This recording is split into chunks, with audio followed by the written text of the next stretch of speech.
23절입니다. 사사기 8장 23절 제가 공독하겠습니다.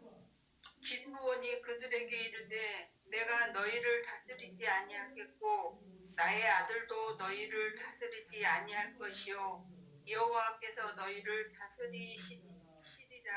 이는 하나님의 말씀이니라. 아멘. 말씀의 제목은요, 하나님의 단점의 사람들, 사사를 들어서 쓰신 이유. 하나님의 단점의 사람들, 사사를 들어서 쓰신 이유. 목사님 말씀 주실 때 크신 은혜 받으시기 바랍니다. 네. 예, 감사합니다. 오늘 내용은 그 구속사 시리즈 2권에 있는 내용입니다. 나중에 궁금하시면은요, 사사기 쪽에 찾아보시면은 좀 더 이제 자세히 아실 수가 있습니다. 오늘 중점을 두시면서 들으실 게 당시 사사 시대의 사회상과 그리고 사사 시대의 죄악상, 그리고 그들이 살아가는, 그러니까 정확히 얘기하면 하나님을 멀리 두고서 살아가는 그들의 삶의 방식. 그럼에도 불구하고 이 사사들을 택해서 썼는데 온전한 사람이 거의 없어요.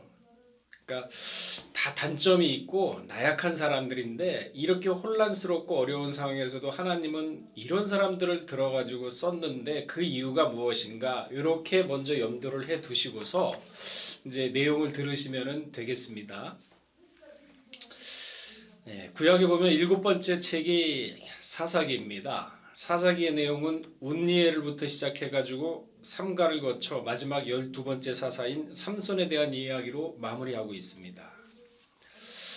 사사는요, 그러니까 왕이 완벽한 강한 중앙 집권 체제가 이루어지기 전에 그 민족, 12민족이잖아요. 이스라엘은 그 민족이 연합체로 있을 때, 그러니까 굉장히 나약할 때죠. 연합체로 있을 때 세워졌던 지도자들입니다. 그래서 이들의 하는 역할은 무슨 일이냐? 아무래도 공동체 사회에서는 사람들이 서로 이제 다툼도 있고 갈등도 있고 법적으로 해결해야 될 문제들 있지 않습니까? 그래서 이 사사들이 백성들을 재판을 하면서 사회 질서를 유지하면서 이제 다스리는 역할을 했고요. 또한 전쟁이 일어나게 되면은 왕이 없다 보니까 없고 군대가 없다 보니까 각 부족 연합체를 갖다가 모아가지고 전쟁을 치르는, 그러니까 지휘관 역할까지 했던 사람들이 사사입니다. 그래서 사사라는 이름이요, 그 뜻이 쇼페팀이라고 되어 있는데, 히브리어로 쇼페팀, 그 의미를 알게 되면 그 사람들의 역할이며 성격을 알 수 있죠. 무슨 뜻이냐? 중재하는 자, 다스리는 자, 재판을 담당하는 자라는 의미가 있습니다. 사사에는. 이러한 사사 시대의 사회상을 살펴보게 되면요, 악이 만연했다라고 사사기 2장 11절에는 기록하고 있습니다. 제가 봉독해 보면요, 이스라엘 자손이 여호와의 목전에 악을 행하여 바알들을 섬기며 그랬습니다. 그렇다면은 여기서 말하는 악은 구체적으로 무슨 악을 얘기를 할까요? 그 악을 알아야겠죠, 우리가. 첫째로 가나안 족속을 완전히 진멸하지 않았습니다. 이게 악이 된 겁니다. 분명히 하나님은 가나안 족속을 어린아이며 남녀노소 할 것 없이 다 죽이라 그랬거든요. 근데 하지 않았습니다. 하나님이 왜 이유가 있어서 그렇게 하라 그랬는데 안 했거든요. 신명기 20장 16절에서 18절에 보게 되면요, 특히 17절에 보게 되면은 진멸하되 내 하나님 여호와께서 내게 명하신 대로 하라. 분명히 진멸하라고 하나님이 명령을 하신 겁니다. 왜 그러셨느냐? 18절에 보면은 이는 그들이 그 신들에게 행하는 모든 가증한 일로 너희에게 가르쳐 본받게 하여 너희로 너희 하나님 여호와께 범죄할까 함이라.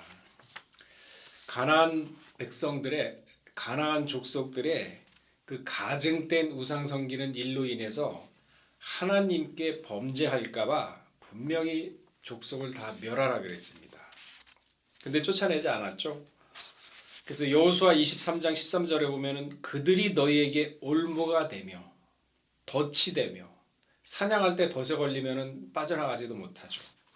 그리고 옆구리에 채찍이 되며 눈에 가시가 되며 눈에 눈동자에 조그만 먼지 하나 들어가 보세요. 얼마나 성과 싫고 귀찮습니까? 만사가 다 거기에다 신경 쓰이잖아요. 그게 가시가 되며 그러면서 필경은 여호와께서 너희에게 주신 이 아름다운 땅에서 멸절하리라 이렇게 얘기를 하고 있습니다. 여호수아 23장 13절에는 여기 이 아름다운 땅이라고 표현을 하고 있는데요. 이 아름다운 땅은요.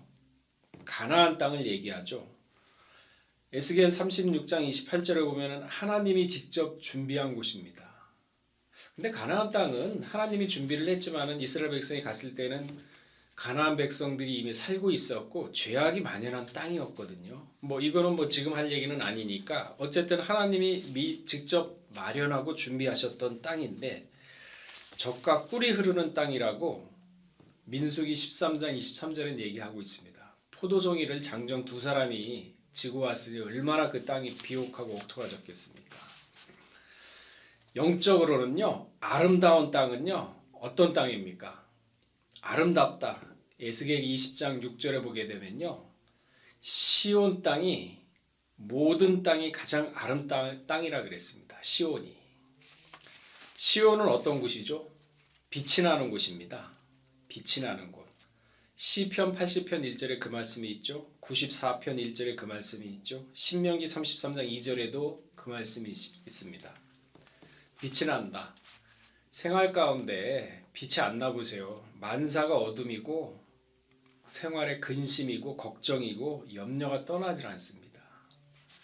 이 아름다운 땅, 영적으로 이 아름다운 땅에서 쫓겨난다는 거죠. 자, 이 가나안 땅은요. 이스라엘 백성이 전쟁을 통해서 얻은 땅이 아닙니다. 이것은요. 하나님이 직접 개입해가지고 얻게 해주신 땅입니다. 하나님이 직접 개입하신 것이에요. 여호수아 5장 15절에 보면은 가나안 정복 정제는 시작하기 전에 하나님의 군대 장관이 여호수아 앞에 나타나서 가나안 정복 전쟁에 대해서 진두지휘할 것을 알려주고 있습니다. 이것은 어떠한 의미입니까? 가나안 땅은요. 인간이 정복한 게 아니라 하나님이 정복해서 넘겨주신 땅이라고 알려주는 거죠. 아름다운 땅은. 그러니까 우리가 행복, 말씀으로 평안하다 하는 것은 우리가 취한다고 되는 게 아닙니다. 하나님이 어둠을 물리쳐주고 해줘야지만 들어갈 수 있는 땅이라는 거죠. 실로 여호수아 앞에 승리를 약속을 하셨죠. 여호수아 6장 2절에 여리고와 그 왕과 용사들을 내 손에 붙였으니 하나님의 권능이죠. 하나님만 의지하라 이거예요. 왕보를 보내서 얻은 땅이거든요. 여호수아 8장 1절에도요. 아이 왕과 그 백성과 그 성읍과 그 땅을 내 손에 주었노니 하나님이 점령하신 땅이에요. 여호수아 10장 8절에도요. 내가 그들을 내 손에 붙였으니 여호수아는 이 하나님의 음성을 듣고 지체 없이 정복 전쟁에 나가서 승리를 할 수 있었던 것입니다. 자기네들보다 몇 배 큰 거구인 아낙 자손도 물리칠 수가 있었던 것이죠. 이게 바로 하나님이 직접 나서가지고 가나안 땅을 정복해서 준 땅인데 그런데 어린아이부터 젖먹이까지 다 진멸을 하라 했는데 하나님이 이유가 없어서 그렇겠습니까? 인간의 생각이 앞섰죠. 저 어린아이 저걸 어떻게 죽일 수가 있느냐. 그들을 못 죽였기 때문에 죄악의 씨앗, 그 근원이 싹튼 겁니다. 여러분 그 드라마나 이런 거 보면은 아주 갓난아이 어린애를 갖다가 왕이 그 혁명을 일으켜가지고 왕이 그 갓난아이 어린애까지 다 죽이지 않습니까? 근데 나중에 하나 애가 왕자가 도망가가지고 거지처럼 살다가 나중에 다시 왕을 갖다가 보복해가지고 왕자리를 뺏는 걸 많이 보죠. 왜 어린아이까지 죽이라 그랬습니까? 그 죽이면은요 그 사람의 생명을 하나님이 책임질 텐데 왜 살아있는 사람이 죽은 사람 생명까지 책임지도 못할 사람을 갖다가 왜 자기 뜻을 앞세워가지고 안 죽였어요? 그 여러분 생각의 마음 가운데 조금이라도 그러한 말씀이 의심을 하고 그러한 것들이 있다 그러면 그게 바로 가나안의 어린아이 씨앗이에요. 먼데 볼 필요가 없죠. 자, 두 번째로 죄악이 뭔가요? 우상 숭배를 하였던 겁니다. 우상 숭배.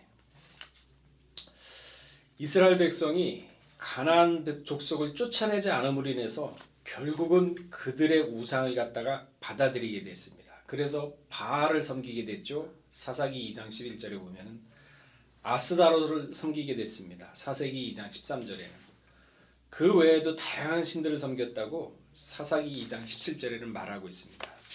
여러분 우상 숭배하니까 구체적으로 잘 모르겠죠. 우상 숭배가 어떻게 이루어졌는지 역사적으로 고증을 갖다가 한 거를 갖다가 살펴보면은요. 머리는 송아지, 얼굴은 송아지 형상인데 몸은 건장한 남자의 몸이에요. 이것을 노수로 만들어 가지고 아주 크게 만들었습니다. 보통 이제 3m, 5m씩 만들어 가지고 앞으로 손을 이렇게 내밀게 해요. 손을 내밀게 해가지고 애들을 갖다가 갓난아기를 태어나면은 그 손 위에다 올려놓습니다. 그리고 그 밑에서는 장작불을 떼요. 그러니까 애를 거의 불로써 인신공양하는 게 얘네들의 문화예요. 이거를 이스라엘 백성들이 따라했다는 겁니다. 신명기 12장 31절에 그 말씀이 있죠. 가증한 일이요 바로 그 자녀를 불살라 그 신들에게 드렸느니라 그랬습니다. 왕하 17장 17절에도요 자기 자녀를 불 가운데로 지나가게 하며 복술과 사수를 행하고 스스로 팔려 여호와 보시기에 악을 행하여 그 노를 격발케 하였으므로 이걸 본받은 거예요. 그래서 어린아이까지 죽이라 그랬는데 인간의 정 때문에 옳으면 옳고 아니면 아니라 그랬는데 왜 자기 생각이 들어갑니까? 맹모 삼천지교라는 말이 있죠. 맹모 삼천지교. 맹자 어머니가 맹자의 교육을 위해서 3번이나 이사했다 그러지 않습니까? 환경이 그렇게 중요합니다. 이스라엘 백성들이 나왔을 때 출애굽했을 때 섞여 사는 무리 때문에 원망 불평불만해 가지고 광야에서 다 죽었죠. 그럼 그 먼 3,500년 전 보지 마시고 여러분들 마음 가운데 진짜 틈이 없느냐, 믿음의 틈이 없느냐 그걸 살펴보셔야 됩니다. 자, 또한 세 번째로는 어떠한 악이었습니까? 이방 민족과 통혼을 했다 그랬습니다. 통혼. 신명기 7장 3절에서 4절 보게 되면 그들과 혼인하지 말지니 내 딸을 그 아들에게 주지도 말며 그 딸로 내 며느리를 삼지도 말며 그가 아들을 유혹하여 그를 여호와를 떠나서 다른 신을 섬기게 하므로. 우리 그러잖아요. 결혼 잘하라고. 눈으로 볼 때는 결혼하면은 다 할 것 같은데 물론 그렇게 해서 전도하시는 분도 있습니다. 근데 제가 이렇게 그 신방을 다니다 보면은 그렇지 않는 가정이 훨씬 많아요. 대부분 다 신앙이 좋은 사람도 믿지 않는 사람 조건 보고 결혼해가지고 다 떠나가지고 결국은 이혼하는 가정들 많더라고요. 왜 이방과 통혼하지 말라 그랬겠습니까? 또한 사람을 한번 잘못 들이게 되면은 남남이면 괜찮은데 가족으로서 잘못 들이게 되면 이러지도 못하고 저러지도 못해요. 그러니까 여러분 그 얘기 남자 아이를 낳으면은 7일 동안 부정하고 33일 동안 피를 정결케 한다 그랬죠. 여자 아이는 14일 동안 부정하고 66일 동안 피를 정결케 한다고 우리 얘기에 나와 있지 않습니까? 그러면 왜 남자는 33일이고 여자는 66일 해놨습니까? 애가 태어나면은 그 33일 동안 피를 정결케 한다는 얘기는 그 애가 자라서 잘못된 길로 가지 말라고 그 33일 기간 동안은 오냐 오냐 하지 말고 하나님께 온전히 맡기는 기간이에요. 33일. 예수님이 공생의 며칠이 몇 년이었습니까? 여자는 66일이에요. 왜? 죄를 여자가 졌기 때문에 2배로 감당해야 된다. 얘가 커가지고 갈보가 안 되고 얘가 커가지고 자기 멋대로 사는 게 아니라 이 남자 저 남자 만나는 게 아니라 태어났을 때 66일 동안은 오냐 오냐 하는 것보다도 오로지 하나님께 맡기는 그 기간이에요. 그게 피를 맑게 하는 기간입니다. 그렇게 살고 있나요? 안 하고 있잖아요. 자, 네 번째로 죄악이 뭐냐? 폐륜적인 죄악을 저질렀습니다. 폐륜.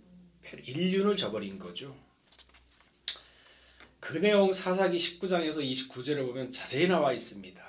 기브아에 사는 비루라는 사람들이 있습니다. 이들은 거의 뭐 깡패와 양아치에다가 뭐 도둑에다 막 그런 사람들이에요. 레위인의 첩을 집단적으로 행음하고 밤새도록 욕보이다가 새벽 미명에 놓아줬죠. 근데 그 레위인의 첩이 결국은 자기 집 문 앞에 와서 죽고 말았습니다. 그러자 이 레위인이 그 시체를 갖다가 12덩이로 잘라가지고 각 지파에다 보내버렸어요. 이런 시대입니다. 레위인은요 첩을 둘 수가 없어요. 첩을 둘 수가 없는데 레위인이 첩 든 것도 죄악인데 사람을 갖다가 밤새도록 욕보이고 죽게 만드는 시대가 이 시대에 있어요.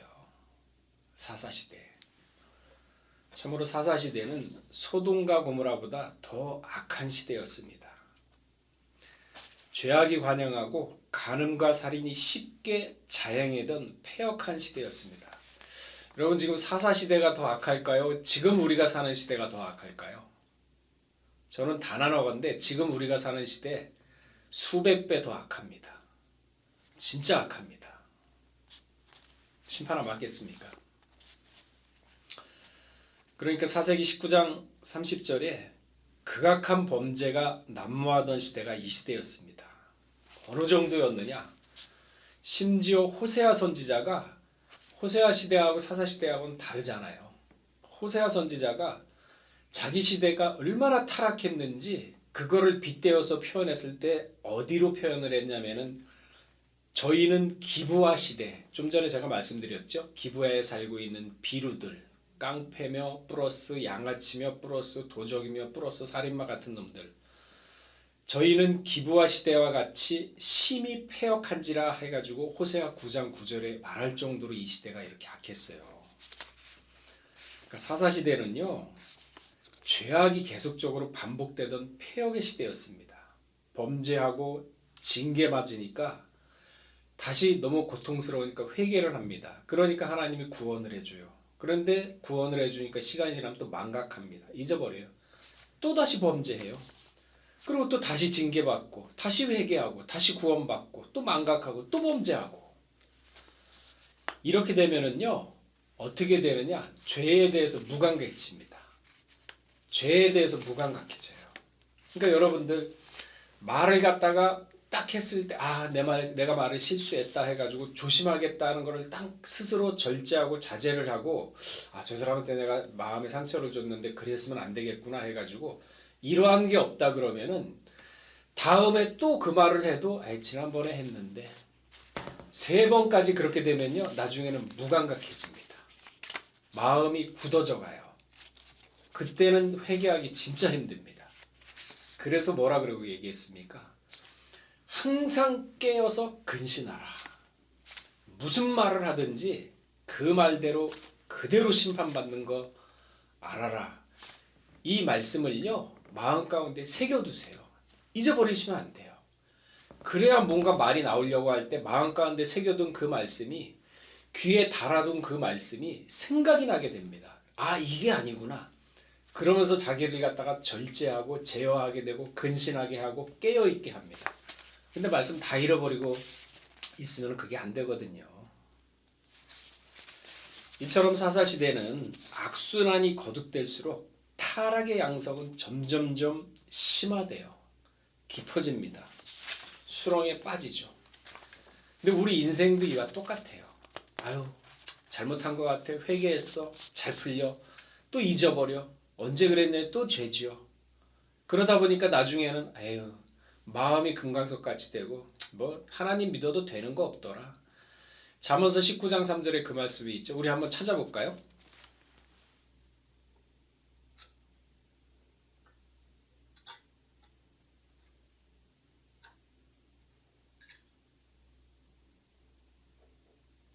자, 19장 3절.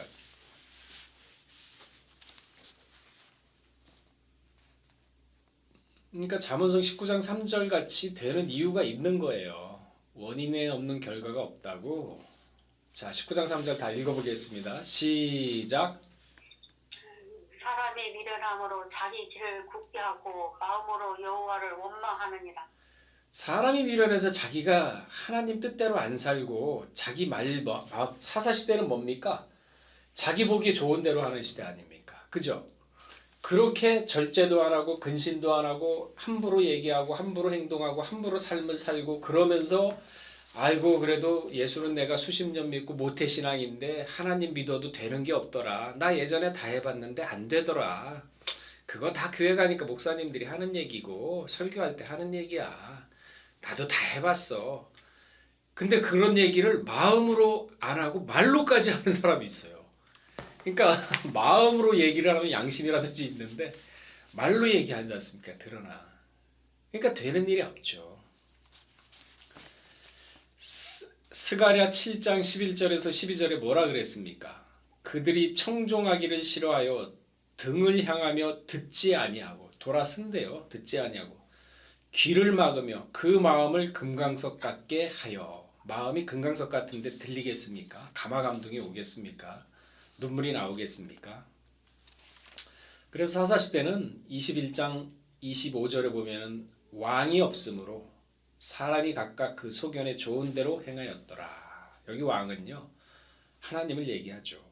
그러니까 자기가 왕이 돼서 율법도 없고 신앙도 없고 양심도 없고 염치도 없고 동정도 없고 이기주의에다가 돈이면 다 된다는 황금만능주의에 빠져서 헤어나오질 못합니다. 제가 아까 그랬죠. 사사시대보다 요즘이 더 악한 시대라고. 요즘 저기 여러분 뉴스 다 보실 거예요. 권력을 이용해서 그 서민들의 집을 갖다가 가볍게 싸게 그냥 빼앗듯이 뺏어가지고 그거를 집을 지어서 다시 서민들한테 돌려주는 게 아니라 공적으로 내가 쓸 테니까 너희 집 줘 하고 난 다음에 그거를 민간업체에 맡겨가지고 비싸게 파는, 그러면서 중간에 돈을 다 착복하는, 돈에 환장했으면은 오죽 환장했으면 이러한 모습을 보이겠습니까?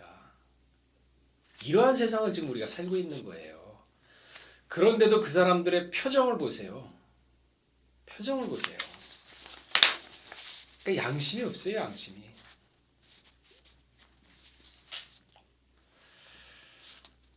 잠언서 10장 16절에 그 말씀이 있죠. 의인의 수고는 생명에 이르고 악인의 소득은 죄에 이르느니라. 저는요 사람 누구를 얘기하는 게 아닙니다. 그 사람들의 심령과 그 사람들의 양심과 정직성을 얘기하는 겁니다. 우리는 그걸 봐야 돼요. 믿는 사람은. 사람에 의해서 자유되면 안 됩니다. 잠언서 15장 6절은 뭐라 그랬습니까? 의인의 집에는 많은 보물이 있어도 악인의 소득은 고통이 되느니라. 잠언서 12장 4절은 뭐라 그랬습니까? 어진 여인은 그 지아비의 면류관이나 욕을 끼치는 여인은 그 지아비로 뼈가 썩을 썩게 하느니라 그랬습니다. 어지질 않거든요. 이러한 세상이 바로 바벨론 같은 세상이에요. 정의도 없고 남도 불쌍히 볼 줄 모르고 남의 머리털 속에 먼지까지도 뺏어먹는 세상이 지금 세상입니다. 그러니까 세상을 영적으로 제대로 보셔야 돼요.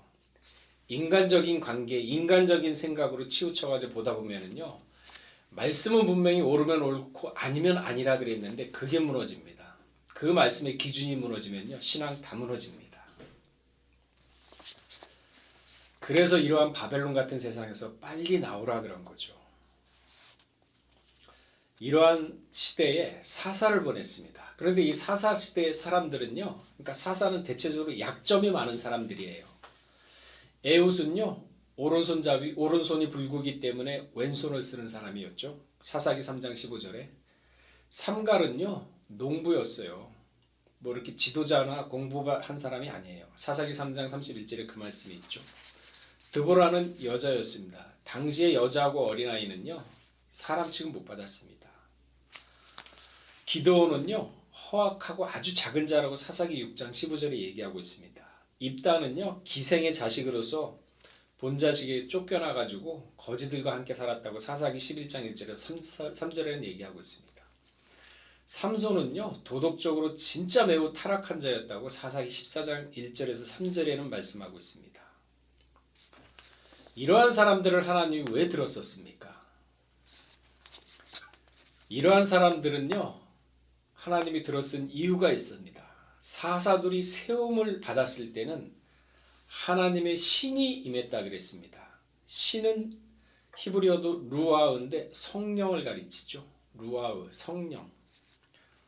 사사기 3장 10절에 보면 하나님의 신이 그에게 임하였으므로 운니엘의 손이 구산 라사다임을 이기니라. 하나님의 신이 운니엘에게 임했다 그랬죠. 성령이죠. 사사기 11장 29절에 보면 여호와의 신이 입다에게 임하시니. 사사기 13장 25절에도요 여호와의 신이 삼손에게 임함에 그가 감동했다 그랬습니다. 이처럼 사사는요 그 시작이 신적 기원으로 시작을 하고 있습니다. 쓸모없고 남들에게 비천하고 초배자식으로 인정도 못 받는 사람들이 하나님의 신을 받았을 때 하나님은 그들을 갖다가 구원자라고 표현했다고 사사기 3장 9절과 15절에는 얘기를 하고 있습니다. 자, 이처럼 약점이 많고 단점이 많은 사람들을 이스라엘의 구원자로 세우신 그 큰 의미는요 무엇입니까? 이스라엘의 참된 구원자는 인간이 아니라 하나님이라는 걸 보여주는 거예요. 하나님이에요. 하나님 외에는 다른 구원자가 없습니다. 그러니까 제가 연초에 그랬죠. 여러분들 나이 많고 해가지고 몸 아프다. 물론 몸이 아프죠. 그러나 마음까지도 무너지지 말라는 얘기였거든요. 나이는 당연히 겉사람 후패해요. 그러나 정신까지도 무너지면요 육체에 집니다. 왜? 이처럼 쓸모없는 사사 같은 사람들도 하나님의 신이 임했을 때는 하나님이 들어서 쓴 거예요. 지혜와 명철을 줘서. 이 하나님이 우리 하나님입니다. 믿는 대로 되는 거예요. 아까 시온 얘기했지 않습니까? 빛.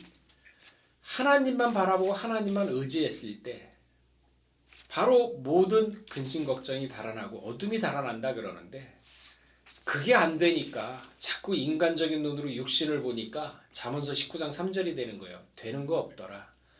미련하여 자기가 길을 굳게 하고 하나님을 원망하는 게 되는 거거든요. 이러한 생활에서 이제 청산을 해야죠. 사사기 43장 11절에는 여호와라 나 외에는 구원자가 없다 그랬습니다. 하나님 외에는 구원자가 없습니다. 이 세상에는. 이사야 43장 11절입니다. 이사야 45장 21절에도 구원을 베푸는 하나님이라 나 외에 다른 이가 없느니라. 그러면 어떻게 우리가 하나님과 믿고 동행을 하고 의지하고 살 수 있을까요? 잠언서 3장 6절에 그 말씀이 있죠. 너는 범사의 그를 인정하라. 그리하면 내 길을 지도하시리라. 우리가 1분 1초를 살아가면서도 하나님의 도우심을 받고 하나님의 인도하심을 받는다는 그러한 믿음과 확신이 있다 그러면은 왠지 마음 가운데 미세하게 갈 길이 보입니다. 범사의 주를 인정하는 게 바로 그거거든요. 범사 1분 1초를 떠나지 않고. 자, 오늘 사사시대를 통해서 하나님이 사사를 쓰신 이유는 그 단점 많은 사람들을 쓴 이유는 너의 능력은 나한테서 나온다. 그러니까 여러분들도 살아가시면서 범사의 주를 인정하는 게 에녹과 같이 하나님과 동행하는 삶입니다. 1분 1초도 내 생각이 아니라 기도하면서 수시로, 무시로, 영으로, 마음으로 그러면서 지도와 인도를 받아갈 때 하나님의 뜻대로 동행을 하면은 하나님이 죽게 놔두겠습니까? 순간 욱하는 성격으로 인해서 동행하던 걸 떨어뜨리죠. 순간 잘못된 말로 인해서 서로 감정이 상해가지고 마음이 상해서 말씀이 다 은혜가 떨어져 나가죠. 그러면서 빨리 돌아와야 될 텐데 또 감정의 골이 깊어지고 계속 생각하거든. 안 좋은 거는 저 사람하고 싸운 것만 생각하고 말다툼만 생각하면은요 그 깊이는요 끝이 없어요. 못 태어나와요. 빨리 툭툭 터는 너희는 대장부처럼 담대하라는 얘기는 바로 그거거든요. 그러한 삶을 살아가면서 내 마음 가운데 있는 신앙을 지키고 믿음을 지키고 마음의 깨끗함을 지켜야지만 정신이 맑아집니다. 정신이 맑아져야 삶을 살아가는데 혼란이 없어요. 갈등이 없습니다. 무슨 일을 결정을 해도 갈등 없이 뚜렷하게 확실하게 결정할 수 있습니다. 마음을 다스리라 하는 얘기가 그래서 잠언서 4장 23절에 그 말씀이 있습니다. 생활 가운데 우리 생활 가운데 항상 말이며 행동이며 쉽게 하지 마시고 한두 번 생각하고 또 생각하면서 이것이 유익한 건가 은혜가 되는 것인가 그러한 삶을 살아갈 때 마음을 다스릴 수가 있는 거죠. 자, 오늘 사사시대를 통해서 그들의 죄악상과 하나님이 단점 많은 사람들을 왜 들어 쓰셨는가에 대해서 살펴봤습니다. 우리 잠깐 기도하겠습니다.